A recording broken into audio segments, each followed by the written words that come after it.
This is Ying Ping Lee, student number N10113720. This is a video tour of my Raspberry Pi project setup. Alright, so I've got my Raspberry Pi here, only connected to the power source. If I open the hood, actually let's not do that because there's nothing attached to it. It's just a Raspberry Pi by itself. I've configured it to connect to my Wi-Fi, and I've done a server setup. So I've been using Nginx. I tried Apache to host the server, but then that didn't work. It's all in my report, so I switched to Nginx. So it's all good to go. It's working right now as a server. So what I've done is here. This is my router setup. So I've got port forwarding going on here. I forwarded any incoming traffic on port 80 to port 80 to IP address 10.0.1, which is the Raspberry Pi's IP address in my internal intranet. Right, so I've also set up my port forwarding to forward any incoming traffic on port 420 to internal port 22. This is for SSH and SFTP access. So, because my DNS address isn't actually static, right? That's due to my internet provider. So what I've also done is I've set up a dynamic DNS here using NoIP. The service is free. So I've also bought a domain that's out of my own pocket. So a domain name is frankisawesome.com. Right. So that's so using the dynamic DNS setup here. I'll also be using the service provided by my router, so I'm able to update my IP address here to the dynamic DNS server whenever my DNS address changes, right? So then, so what you can do with this is I've also made a website using HTML and CSS. So if I go to frankisawesome.com here, in the address bar, you can see it's my website. It's animated, got some cool effects. This takes it to my Facebook page. There's a project that I did for my IFB102 assignment. 101 assignment.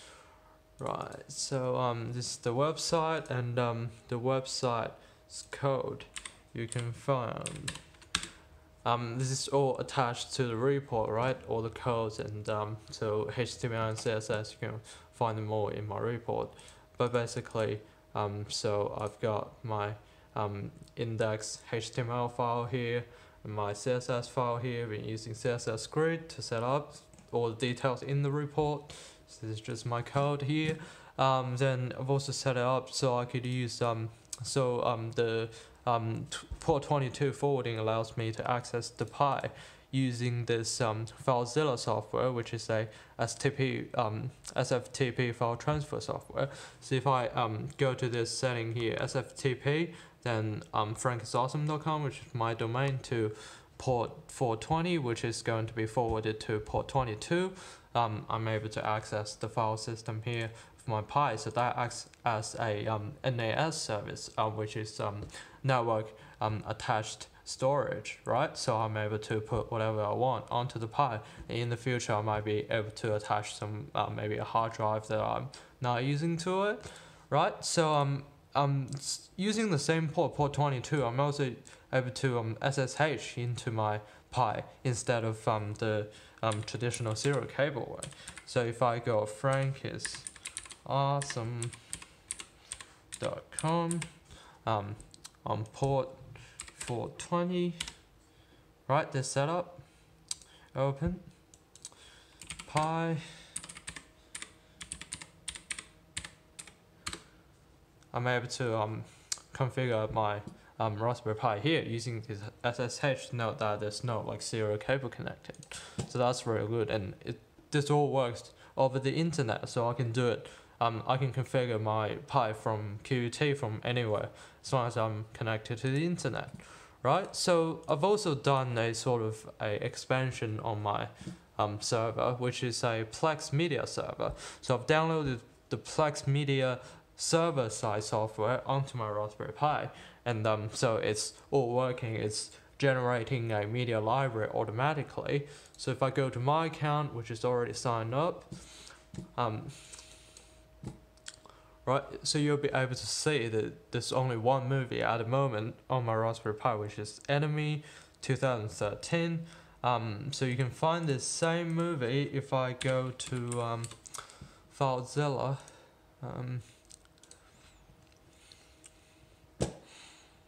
This is just to show you that that movie isn't just some random internet movie that I found using Plex, right? So if I go downloads, there's Enemy 2013 on my Pi. I'm able to stream it from here. Say if I go start from the beginning, this is all like coming directly from my Pi, right? And because we're in the same home internet, so it's pretty fast. Say I'm able to stream the movie, and this is really convenient because I can just hook it up to my TV and just watch some downloaded movie on my TV, right? So this is it. This is my Raspberry Pi project setup. Thank you for seeing this. Thanks.